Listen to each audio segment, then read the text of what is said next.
جی مولانا، ہمیں ایک سوال بھائی عبد الرحمن کی طرف سے اور موصول ہوا ہے، اور انہوں نے کہا ہے کہ مجھے آیت الکرسی کی تفصیلی تشریح درکار ہے، کیونکہ بعض اوقات مختصر بات تو ہوتی رہتی ہے، لیکن ذرا تفصیل کے ساتھ آیت الکرسی کی وضاحت فرما دیں تو ہم آپ کے شکر گزار ہوں گے، جزاکم اللہ خیر۔ آیت الکرسی قرآن مجید کا وہ ٹکڑا ہے جس کے بارے میں آپ جانتے ہیں کہ سب سے اعظم آیت حضور نے اس کو بیان کرنا کہ قرآن کی آیتوں میں سے سب سے اعلیٰ آیت جو ہے نا، ایسے تو اللہ کا کلام صاحب مگر اس کو اعظم آیت کا۔ اور یہ پوچھا آپ نے سوال حضرت ابی ابن کعب رضی اللہ تعالیٰ عنہ سے کہ وہی تم بتاؤ۔ ابی قرآن کے بہت عالم تھے، حدیث پاک میں آتا اللہ کی طرف سے وہی آئی کہ اللہ کے رسول آپ انہیں سورہ لم یکن الذین کفروا سنائیں، تو آپ نے بلا کر کہا کہ مجھے حکم ہوا تیرے سامنے یہ پڑھوں، تو انہوں نے کہا اللہ کے رسول اللہ نے میرے نام لیا؟ تو حضور نے فرمایا ہاں، تو وہ پھر خوشی سے رو پڑے، آنسو بہہ گیا ہو کے کہ میں اللہ کی نگاہ میں اس قدر کہا ہوں۔ تو بھائی اتنے تھے، اسی لیے حضرت عمر نے اپنے زمانہ حکومت میں جابیہ ایک مقام ہے وہاں تقریر فرمائی، جب شام کا دورہ کیا تو وہاں لوگوں کو بتایا کہ یہ علم چاہتے ہو تو فلاں کے پاس جاؤ، یہ چاہتے ہو تو وہاں یہ بات فرمائی من اراد القرآن فلیات ابی، جو قرآن سیکھنا چاہتا ہے وہ ابی کے پاس جائے۔ تو ابی سے حضور نے کہا کہ تم بتاؤ سوچ کر کہ قرآن کی سب سے بڑی آیت کون سی ہے؟ تو انہوں نے کہا اللہ کے رسول میرے علم میں سب سے اعظم آیت جو ہے نا آیت الکرسی، اس میں لفظ آتا ہے واسع کرسی و سماوات اس۔ تو حضور نے سینے پر ہاتھ مار کر کہا کہ ابو المنذر تجھے یہ علم مبارک۔ ابی ابن کعب کی کنیت تھی؟ ہاں، ابو المنذر جو تھی ان کی کنیت، منذر بھی نام رکھا کرے نا، یہ نام جو فلم ایکٹریسوں کی وغیرہ چھوڑے خدا کے بندو، اگر کوئی بیٹا بیٹی دیتا ہے رب تو کوئی اچھے نام صحابہ اور صحابیات کرنے کو۔ منذر، حضرت منذر بن زبیر بھی تھے، بہت صحابہ اور تابعین کے نام۔ تو آپ نے فرمایا ابو المنذر یہ علم اللہ تعالیٰ تجھے مبارک کرے، شاباش تو نے بالکل ٹھیک ہے۔ تو قرآن مجید میں کئی جگہ ایسی ہیں جہاں اللہ تعالیٰ کا بیان جو ہے نا بہت عمدگی سے ہوا، یہ بھی ہے سورہ جو ہے حدید اس کی شروع کی 6 آیتیں بھی ہیں، اور اسی طرح سورہ حشر کی آخری 3 آیتیں بھی ہیں۔ یہ تو ایسے مقام ہے نا کہ اللہ تعالیٰ بالکل اس طرح تصویر اس کی جو ہے نا فوٹو سامنے آتا، صرف یہ ہے کہ نظر نہیں آتا، ورنہ لفظوں میں جو بیان ہو سکتا ہے نا وہ سب اچھا ہو گیا۔ ان کی مختلف شانیں آئی ہیں، یہ تینوں حصے آپ پڑھیں اور یاد کر لیں۔ ویسے بھی یہ چاہیے کہ صبح و شام ان کو آپ میں دہرایا کریں۔ آیت الکرسی ہے، سورہ حدید کی 6 آیتیں ابتدا کی اور حشر کی آخری ہے۔ اور اللہ تعالیٰ کے بارے میں صحیح جاننا اتنا ضروری ہے کہ آپ بس مختصر بات سمجھ لیں کہ جس کو اللہ کی سمجھ آ گئی نا اس کو نہ فقہ پڑھنے کی ضرورت نہ حدیثیں، اللہ سے ہی وہ مسئلے نکالتا جائے۔ عالم جو ہے نا آپ جو فتویٰ لائیں گے اس سے نکال لیں، اللہ صحیح سمجھ لیں۔ جب اللہ کے سمجھنے میں ٹیڑھ ہو جاتی ہے نا توحید گئی، آخرت برباد ہو گئی، رسول سمجھنے میں غلطی لگ گئی، شریعت سمجھنے میں سارا کام خراب ہو جاتا ہے۔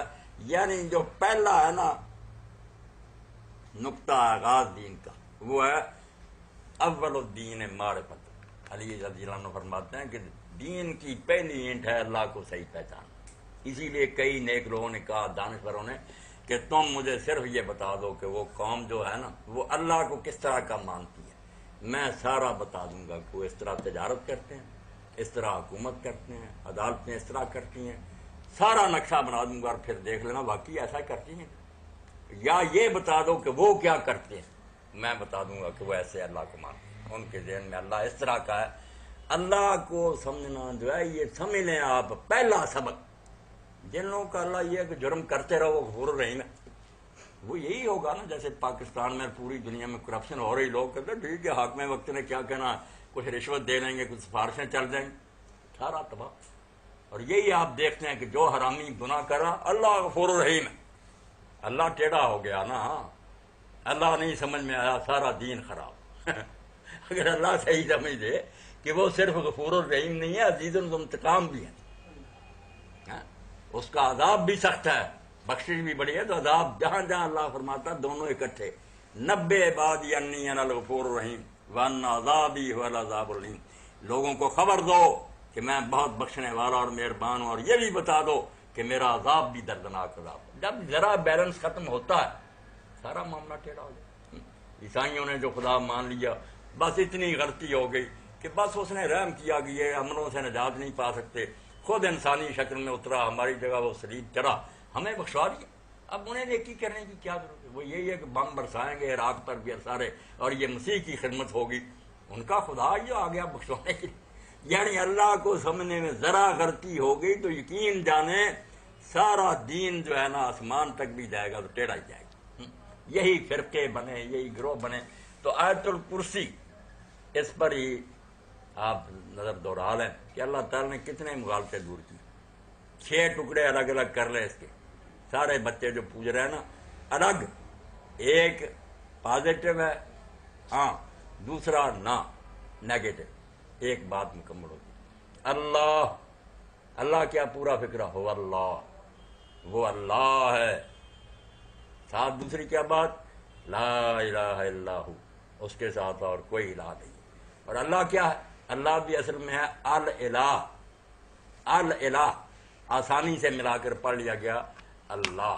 الہ تو سارے جس کو بھی کوئی پوچھ رہا الہ یہ عام ہے نکرہ، مگر الالہ اے گاڈ دی گاڈ، مخصوص خدا جو ہے اس کا نام ہو گیا اللہ، کہ باقی سب سچے جھوٹے جو بنائے ہوئے وہ الہ، یعنی صرف جو ہے نا پکا جس کو ساری دنیا مانتی وہ الالہ ہے، وہ لفظ بن گیا اللہ۔ تو پہلے فقرے میں فرمایا واللہ، یعنی هو الالہ، الہ صرف ایک ہی ہے اللہ، لا الہ الا ہو۔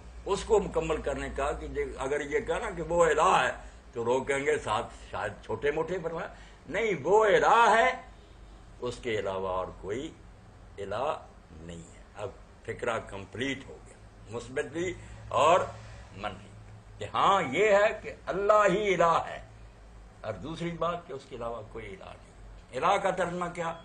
کہ جو با اختیار ہے، جس کا اقتدار ہے، جس کی حکومت، سادہ بات، جس کی بادشاہی۔ اللہ کہتا یہ دنیا بنانے کے بعد کئی لوگوں کے میں نے سپرد نہیں کر دی، تم نے خود ہی محکمے بنا لی ہیں کہ اب بجلی فلاں کے قبضہ میں ہے، اور آج فلاں دیتا ہے، رزق فلاں دیتا ہے، جھوٹ ہے سارا، میں ہی تنہا مالک مختار ہوں، میرا ہی اقتدار ہے، میں ہی مقتدر اعلیٰ ہوں، میرا ہی حکم چلتا ہے، میرے سوا کسی کا حکم نہیں چلتا، نہ فرشتوں کا، نہ انبیاء کا، نہ اولیاء کا، نہ کسی کا، یہ سارے اس کے بندے اور غلام ہیں، حکم اس کا ہے، صرف فرمان برداری۔ فرشتوں کی کیا حیثیت ہے؟ عباد و مکرم، وہ شریف غلام ہیں، لا یعصون اللہ ما امرهم۔ اگر گمراہ ہونے کی گنجائش تھی نبیوں ولیوں کے بارے میں تو لوگ خواہ خواہ ٹھوکریں کھاتے پھر رہے، زندگی میں 1-2 بار ہو گیا معجزہ کوئی خدا بنا، اور فرشتوں کے بارے میں تو مغالطہ لگ سکتا، ہر وقت کام کر رہے ہیں، بارشیں برسا رہے ہیں، جانیں ڈال رہے ہیں، نکال رہے ہیں، سارا کاروبار ان کے ہاتھوں میں ہو رہا۔ اسی لیے ہندو لوگ کافر ہو گئے کہ دیوتا ہے، دیوتا جو فرشتے بنائے 33 کروڑ فرشتوں کو بنا، کہ اگنی دیوتا، یہ آگ کا فرشتہ، یہ وایو دیوتا، مغالطہ لگتا تھا کہ فرشتے کر رہے ہیں۔ دین نے اس مغالطے کو دور کیا کہ تم سچے ہو، مگر کیا نوکر کار کن ہیں، کار فرما نہیں، وہ مزدور ہیں، بھاگ کر کام کرتے ہیں، کرنا کیا اس میں دخل نہیں دے سکتے، لا یسبقون بالقول، وہ تو پہل کر کے اللہ کو مشورہ بھی نہیں دے سکتے کہ بارش برسانی چاہیے، نہیں، وہم بامرہ یعملون، وہ حکم پر عمل کرتے ہیں، ہوش سے بیٹھو گے۔ اس لیے یہ بات جو ہے کہ فرشتوں کے بارے میں وعدے کی، تو ایک آدھ مرتبہ ولی نبی سے دیکھ لیا خدا بنا بیٹھے، فرشتوں کے بارے میں کافر ہونا تھا تو ہوتے، مگر وہ بھی سمجھ لو کچھ نہیں کر سکتے، عاجز بندے ہیں میرے۔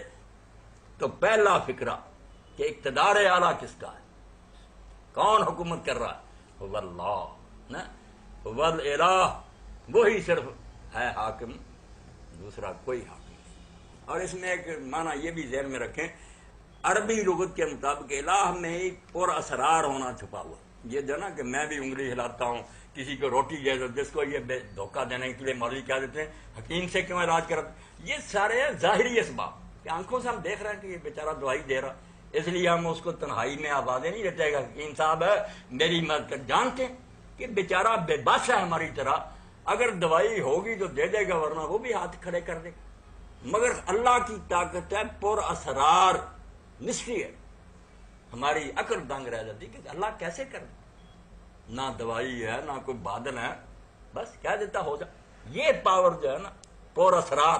اس کے لیے یہ لفظ یاد ہے، بے شک آج تشریح پوری نہ ہو مگر توحید واضح ہو جائے کہ کیوں دھوکے دیتے ہیں کہ تم لوگوں کے پاس جاتے ہو، یہ وہ مدد ہے، یہ ہم ہندوؤں سے کہتے ہیں ہمیں روٹی دے دو، عیسائی سے کہتے ہیں ہمیں گلاس پانی کرا دو. یہ پوجا؟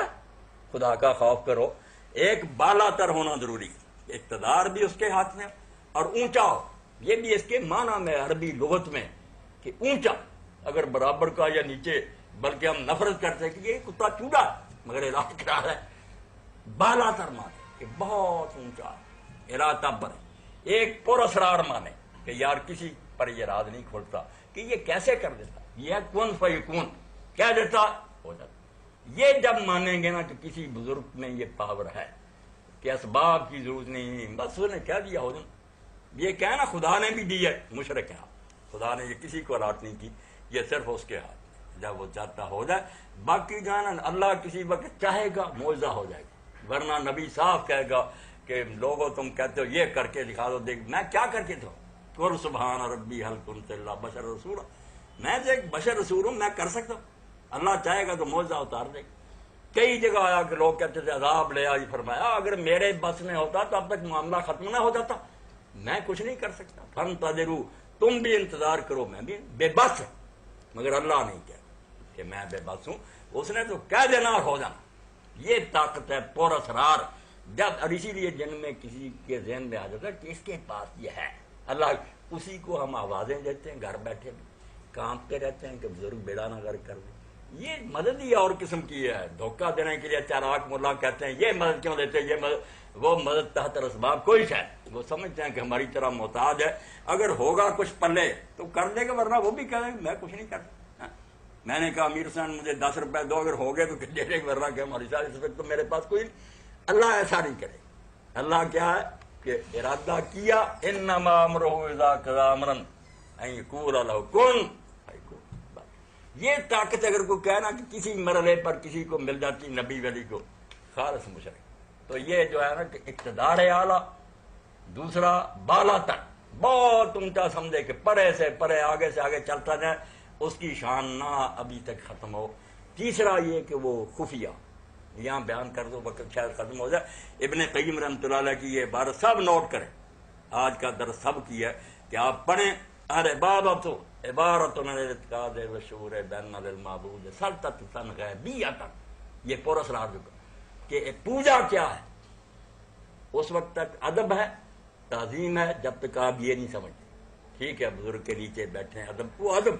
جب یہ آئے گا کہ اس کے پاس کوئی ایسی خفیہ طاقت ہے یقدر بہار النفع وضر، جس کی وجہ سے ہم نہیں سمجھ سکتے، یہ بیڑا غرق بھی کر سکتا ہے اور ہمارا نفع. فکل دعائیں و ثنائیں و تعظیم ینشا من ھذا الاعتقاد فہو عبادہ. جب یہ مرحلہ آ جائے گا پھر آپ اس کے سامنے نیچے بھی بیٹھیں گے نا تو آپ مشرک ہو چکے. اور اگر ویسے سمجھ کے عاجز بندہ ہے، مگر ٹھیک ہے اللہ نے اس کو عزت دی، وہ ادب رہے گا. مگر اگر سمجھا کہ اس کے پاس کوئی ایسی پر اسرار مخفی طاقت جس کی وجہ سے یہ نفع و نقصان پر قادر ہے، یہ الہ کے معنی میں سمجھیں جو پڑھتے رہتے ہیں لا الہ الا اللہ، کوئی الہ نہیں. الہ سمجھے تو الہ مقتدر اعلیٰ، سب سے اونچا جس کا حکم چلتا ہے. دوسرا بالا تر، ہماری سطح کا یہ نیچے کا نہیں، بہت اونچا. اور تیسرا کہ مخفی قوت کا مالک جس سے نفع و ضرر پہنچا سکے. تو یہ پہلا فقرہ جو کہا 6 میں سے یہ ہے کہ هو اللہ، وہی ہے مختار کل، لا الہ الا ہو، اس کے سوا کسی کا حکم نہیں چلتا، کسی کے ہاتھ میں اقتدار نہیں، حکومت نہیں. تو ایک بات تو یہ ہوئی. اب اس سے آپ اندازہ لگا لیں، اگر اور ہے کوئی تو اس کو بھی شروع کر لیں. یہ آیت الکرسی چلتی رہے گا، مکمل کر دیں. ہیں 10 منٹ. ہاں چلو. ہاں ٹھیک ہے. تو یہ دیکھیں، ایک پازیٹو تھا فکرہ، دوسرا نیگیٹو ساتھ مکمل ہوا. پھر کیا آیا؟ الحی القیوم. اس میں بھی ہوا چل رہا ہے کہ وہ زندہ ہے. الحی، اب زندہ تو ہم بھی ہیں، مگر ہم کیا زندہ، تہمت ہے ہم پر. تو یہ خام خواہ کی بدنامی، زندہ نہیں تھے پھر نہیں ہوں گے. اور اب بھی جب چاہے اللہ ختم کر لے. لائی حیات آئے، قضا لے چلی چلے، نہ اپنی خوشی سے آئے نہ اپنی خوشی. اور زندگی بھی ہماری بالکل اس کی مرضی کی، کسی کو تندرست رکھے، کسی کو لولا لنگڑا بنا دے، کچھ نہیں. مگر اس کی زندگی کی الحی، اس کا ترجمہ کریں زندہ جاوید، ہمیشہ سے ہے، ہمیشہ رہے گا. یہ صرف وہ ہے، باقی نبی ولی نہیں تھے. آپ لے جائیں کہ حضور علیہ السلام سب سے پہلے کروڑوں سال پہلے نور صاحب کا، بھائی کروڑوں سال سے پہلے ماننا پڑے گا نہیں تھے، کیا فائدہ ہو؟ لمبا کرتے جائیں، ماننا پڑے گا کہ عدم سے وجود میں آئے، نہیں تھے بنے۔ اللہ ایسا نہیں۔ اللہ کے بارے میں یہ سوال جو کر دیتے ہیں کئی بچے کرتے ہیں، کئی لوگ بھی حیران کہ دنیا بنائی اللہ نے، اللہ کو کس نے بنایا؟ اور بیوقوف کوئی بچوں، اللہ بنا ہوتا تو پھر یہ سوال کرتے۔ اگر اللہ بنا ہے نا کہ وہ نہیں تھا، بنا ہے، جس کے بنانے والے کو تو وہ اللہ ہے ہی نہیں۔ اللہ تو کہتے ہیں اس کو کہ وہ بنا نہیں ہے، کوئی ایسا وقت نہیں آیا کہ وہ نہ تھا۔ اب ہم نہیں سوچ سکتے، پیچھے کو چلتے جاتے ہیں، کہیں کہ آتا ہی نہیں سرا، کہاں سے شروع کریں گے؟ اللہ یہاں سے چلا، توبہ توبہ کفر۔ تو یہ ازل جو کہتے ہیں یہ بھی لفظ صرف ہم نے تسلی دینے کے لیے کہ وہ ازل سے ہے۔ ازل کیا؟ کچھ نہیں پتا چل، جب سرا ہی نہیں آئے گا مت ماری جائے گی، کیا کریں؟ اور ابد کیا؟ ادھر بھی سرا نہیں آتا، نہ شروع ہے نہ آخر ہے۔ تو یہی امام جعفر صادق علیہ السلام نے کہا جب لوگوں نے کہا کہ اللہ کب سے ہے، تو انہوں نے فرمایا تم وہ وقت بتاؤ جب وہ نہیں تھا، پھر ہم بتائیں کہ یہاں سے شروع ہوا۔ کہ اللہ تو اس کو کہتے ہیں جو لم یزل ولا یزال، ہمیشہ تھا ہمیشہ رہے۔ یہ ہے الحی۔ اللہ نے کہا ہے زندہ ہے جاوید جو ہے وہ صرف اللہ ہے۔ اب القیوم جو حضور نے اشارہ تو کر دیا کہ اگر اس میں اعظم ڈھونڈتے ہو نا تو اس میں اعظم تو یہی ہے، الحی القیوم اس میں اعظم ہے۔ اسی لیے حضور مشکلوں میں پڑھتے تھے یا حیو یا قیوم، اور اشارہ فرما دیا کہ اگر ڈھونڈتے ہو تو آیت الکرسی میں اور سورہ آل عمران کے شروع میں وہاں بھی یہی ہے الحی القیوم فرمایا، ان دو آیتوں میں چھپا ہوا۔ باقی ایک بات جو کسی عارف اور دانا ہے کہ وہ بھی ذہن میں رکھنی چاہیے، اس سے کسی نے پوچھا کہ حضرت جی ہمیں اسم اعظم بتائیں، انہوں نے کہا تم اسم ادنا بتاؤ، اللہ کا کوئی ادنا نام بتاؤ پھر اسم اعظم بتائیں گے، اس کا کوئی نام ادنا ہے؟ ایک بات تو وہ بھی ہے کہ کوئی نہیں، مگر ہم جو دنیا کے ہیں آدمی، ہم بیچارے ڈھونڈتے ہیں کوئی اچھا تھا سارا، تو ہمیں کیا دیا چلو یار یا حیو یا قیوم، ورنہ اللہ کا کوئی اسم ادنا نہیں، اس کے سارے نام آدمیات۔ یہ درمیان میں نا گمراہی کا بھی علاج کرتا جاتا ہوں نا کہ کوئی غلط بات نہ دے، تو ہر اسم اس کا عزم ہے، مگر یہ دعا کے لیے یہ بہت عزم، کیونکہ دعائیں وہی سن سکتا ہے، جہان پر حکومت وہی کر سکتا ہے جو ہمیشہ سے ہمیشہ، جو نہیں تھے اور پھر کسی وقت نہیں ہوتا۔ اعلیٰ حضرت نے زیادہ کیا تو یہ کیا کہ آنی ہے موت، ایک لمحہ کے لیے حضور کی روح قبض، ایک لمحہ کے لیے روح قبض ہوئی، اس وقت دنیا کو کون چلائے گا؟ اس وقت کون قاسم خیرات ہوگا؟ اور جب سو جاتے تھے اس وقت کون چلائے گا؟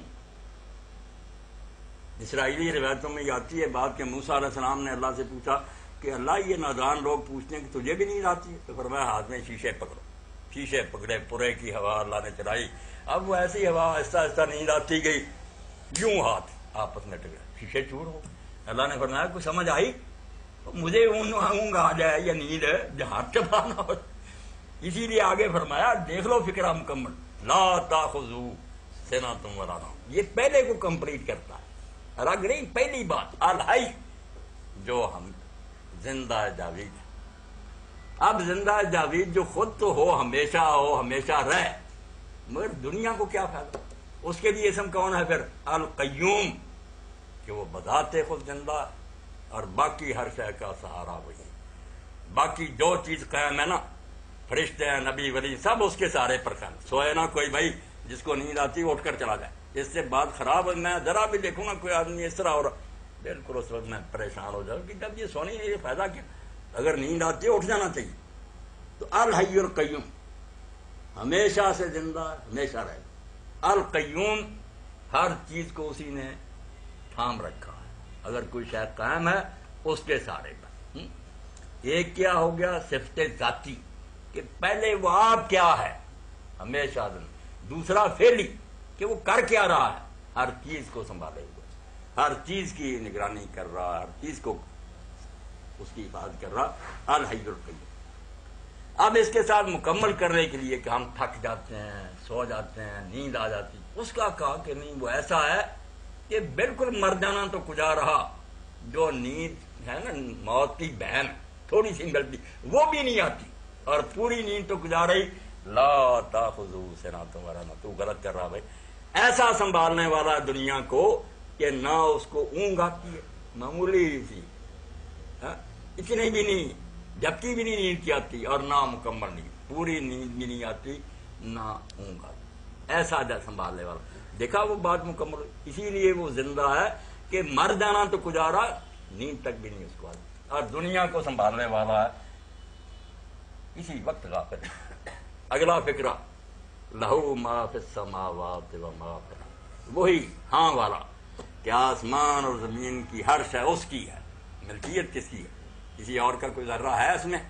کیوں دخل دے کو دوسرا کہ فلاں یہ کرے فلاں یہ کرے؟ کیوں کرے؟ اس کا کیا ہے اس میں دخل دے؟ چیز اللہ کی، دوسرے ٹانگ اڑاتے پھرے اس نہیں، لہو اثر صرف اسی کا ہے، صرف اسی کا ہے جو کچھ آسمانوں میں ہے اور جو زمین میں ہے، ساری کائنات کا صرف تنہا وہی مالک۔ یہ ملکیت کی بات، وہ حیات کی چیئر کہی، یہ ملکیت کہ ملکیت کس کی؟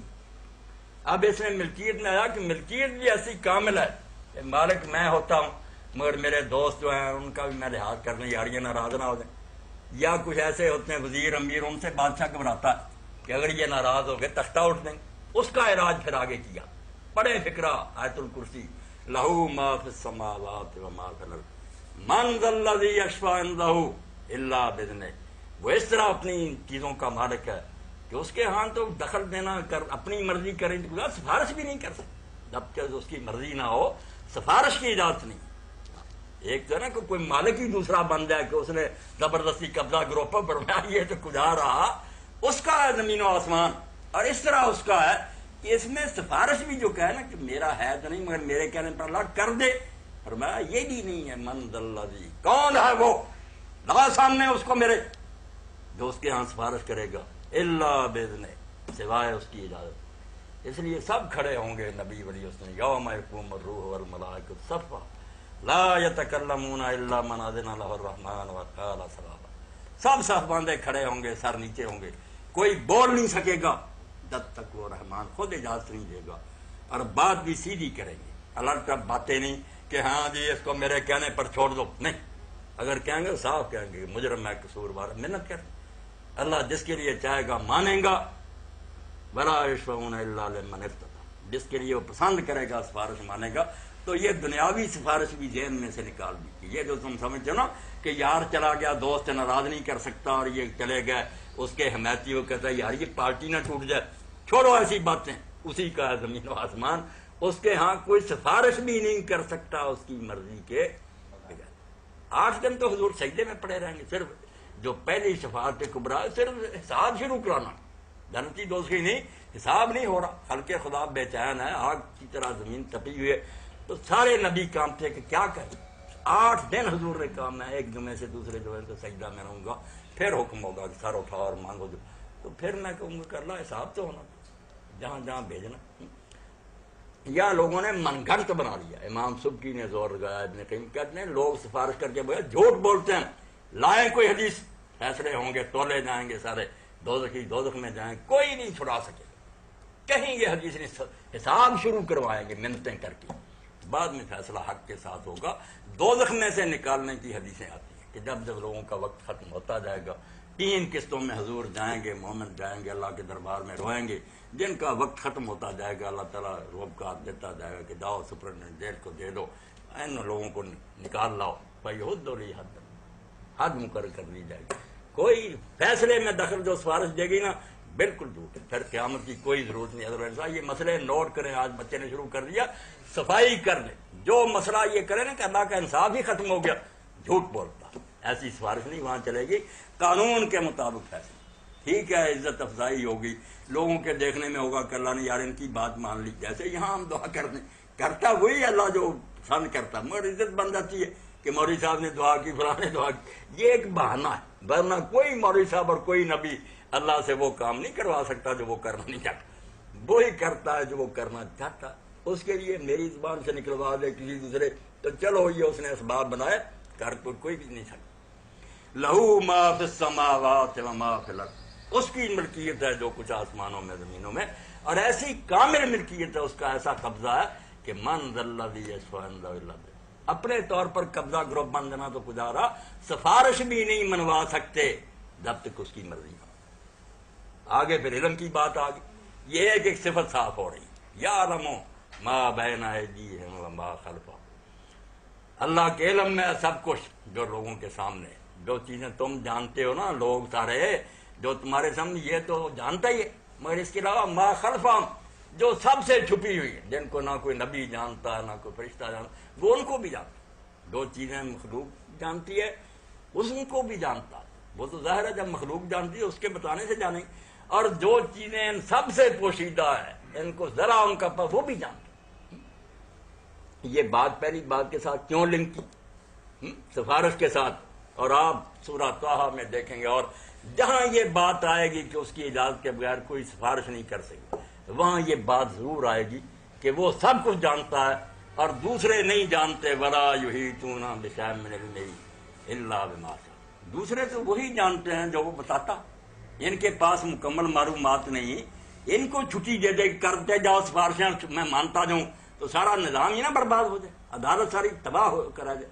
یہ بیچارے کیا جانتے ہیں کہ یہ بخشش کے لائق ہے؟ یہ کہہ دیتے ہیں ٹھیک ہے جو مناسب ہوگا مانوں گا ورنہ صاف جواب دے دوں گا. حضور پاک کہیں گے نا جب حوض کوثر سے لوگ رہ جائیں گے کہ اللہ یہ تو میرے اصحاب ہیں میرے امتی ہیں، تو کہا جائے گا تو نہیں جانتا تیرے بعد انہوں نے کیا کیا. پھر حضور کہیں گے دفع ہو جائیں، دور ہو جائے، میرے بعد بدل. اس لیے جب نبی علیہ السلام کو جواب دے دیا جائے گا کہ انک لا تدری ما حدث بعد، تو نہیں جانتا انہوں نے بعد میں کیا حرکتیں کی. اس لیے یہ کہا گیا کہ اللہ جانتا سب کچھ ظاہر و چھپا، یہ نہیں جانتی، مخلوق نہیں جانتی سوائے اس کے جو وہ خود بتائے. بھلا یحیطون بشیء. اسی لیے حضرت پیر مہر علی شاہ گولوی رحمۃ اللہ علیہ سے لوگوں نے کہا کہ ایک گروہ پیدا ہوا کہتا جو کچھ اللہ جانتا سب بتا دیا حضور کو، صرف اتنا ہی ہے کہ وہ خود بخود جانتا تھا. یہ انہوں نے کہا بالکل جھوٹ بول، قرآن و حدیث کے دشمن ہے. اللہ کا علم جو اس کے مقابلے میں کیا علم ہے حضور؟ مخلوق سے جتنا جی چاہے زیادہ ہو. یہی آیت پڑھی وَلَا يُحِيطُونَ بِشَيْءٍ مِّنْ عِلْمِهِ. ایک شے بھی، ساری تو گزاری، ایک شے کا علم بھی نہیں یہ لوگ حاصل کر سکتے جب تک وہ نہ دینا چاہتے. آگے پھر کیا؟ وَسِعَ كُرْسِيُّهُ السَّمَاوَاتِ وَالْأَرْضَ. تو اب ہوگی اذان انشاءاللہ، چلو پھر کر لیں. وَسِعَ كُرْسِيُّهُ السَّمَاوَاتِ وَالْأَرْضَ. اب یہ بتانے کے لیے کہ اللہ تعالیٰ کا اقتدار بھی جو اسلام آباد میں، جیسے لوگوں نے فرض کیا ریا اس نے کمشنر رکھے ہوئے ہیں، ڈی سی رکھے ہوئے ہیں، یہ دنیا کے بادشاہوں پر قیاس کر کے اللہ کی بادشاہی میں داخل کر دیے بزرگ.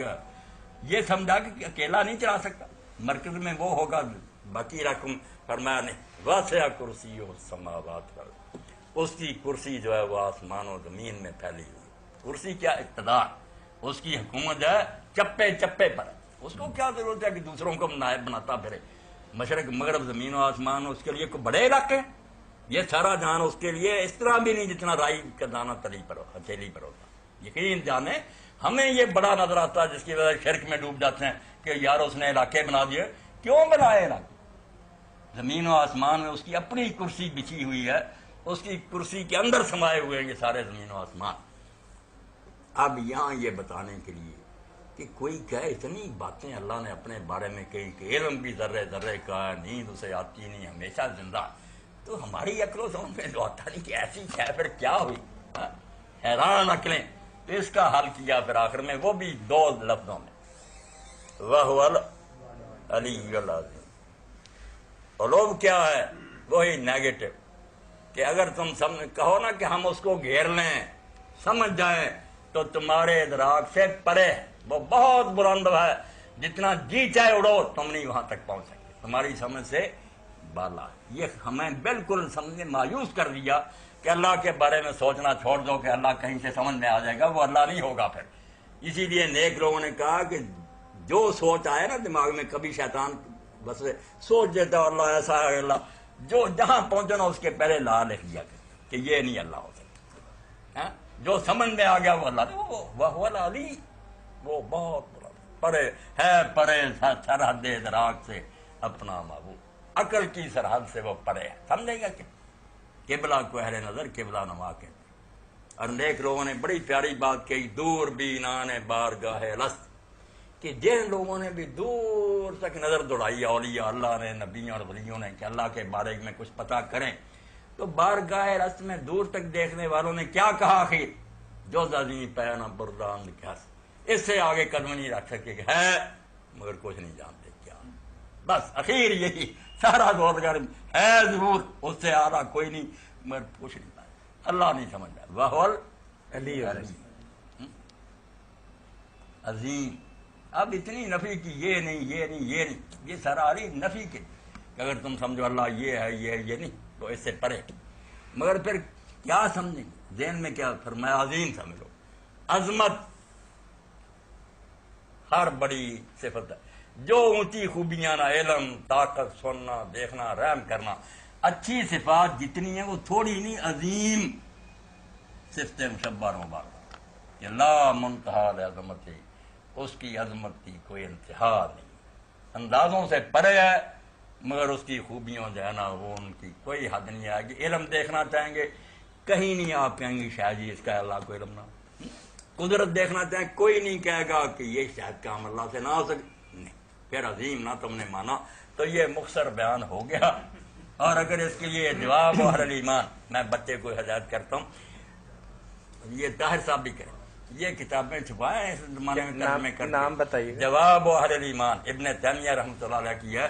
ایک شخص نے یہ سوال کیا کہ یہ حدیث میں جو آتا ہے کہ جس نے سورہ اخلاص پڑھی وہ ایسے ہے قل ہو اللہ جیسے اس نے قرآن کا تیسرا حصہ پڑھا، یہ کیا ہے؟ تو امام نے پھر اس کا حل جو بیان کیا کہ لوگ تو یہ سمجھتے ہیں کہ قرآن جادو کی خصوصیت، 3 مرتبہ پڑھو، ضرب دے رہی نا، 3 مرتبہ پورے قرآن کا ثواب ہوگا، یہ ثواب ہی کرتے رہتے ہیں۔ جو بات تھی اصلی کہ اس میں ہے کیا سورۃ قل ہو اللہ، کہ تیسرا حصہ قرآن کا پڑھو تو اس چھوٹی سی صورت میں آ گیا، یہ تو ڈائجسٹ تھا، خلاصہ وہ امام نے بیان کیا، اور اس میں آیت الکرسی کی ضمن آ گئی جواب و اہل ایمان۔ تو یہ کتاب لے کر نا طاہر صاحب اس کا اردو ترجمہ کریں، اتنی ہے 2-3 صفحے، ہاں یہ چھپانی چاہیے، لوگوں کو پتہ چلے کہ خدا کیا، خدا کا پتہ چل گیا سارے جھگڑے ختم ہو جائیں۔ فساد تو یہ ہے کہ اللہ کوئی نہیں سمجھتے لوگ۔